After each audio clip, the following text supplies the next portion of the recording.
സാത്താൻ വ്യക്തികൾക്കെതിരെ ഉപയോഗിക്കുന്ന ഏറ്റവും ശക്തമായ ഉപകരണം ഭയമാണെന്ന് ഭൂതോച്ചാടകനായ ഫാദർ ബിൽ പെക്മാൻ പറയുന്നു. ഭയം നല്ലതാണ്, ദൈവഭയം. പക്ഷേ സാത്താൻ നൽകുന്നത് ദൈവഭയമല്ല. ദൈവഭയം ഒരാത്മീയ സമ്മാനമാണ്.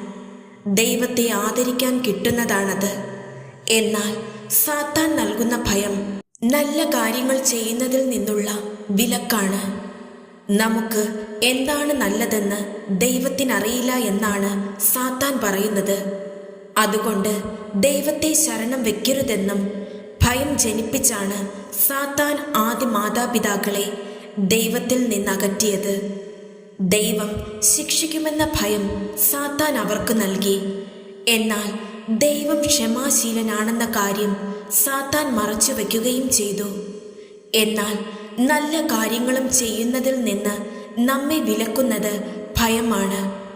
ഭയം കാരണമാണ് നാം സുവിശേഷ പ്രവർത്തനം നടത്താത്തത്. നടത്തിക്കൊണ്ടിരിക്കുന്ന സുവിശേഷ പ്രഘോഷണം പാതി വഴിയിൽ അവസാനിപ്പിക്കുന്നതും ഇത്തരത്തിലുള്ള ഭയം കൊണ്ടാണ്.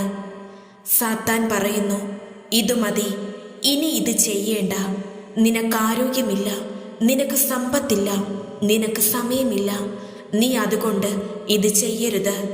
കൂടുതൽ സമയം സുവിശേഷ പ്രഘോഷണത്തിനായി നീക്കിവച്ചാൽ നിനക്ക് ആരോഗ്യം നഷ്ടമാകും, സമ്പത്ത് കുറയും, കുടുംബത്തിന് വേണ്ടി നീക്കിവെക്കാനുള്ള സമയം കുറയും. ഇത്തരത്തിലുള്ള അബദ്ധവിശ്വാസങ്ങളിൽ കുടുങ്ങിക്കിടക്കുന്നത് കാരണം നാം ഭയത്തോടെ സുവിശേഷ പ്രഘോഷണം അവസാനിപ്പിക്കുന്നു. അങ്ങനെ സാത്താൻ ജയിക്കുന്നു. അതുകൊണ്ട് ഭയത്തിൽ നിന്നുണരുക.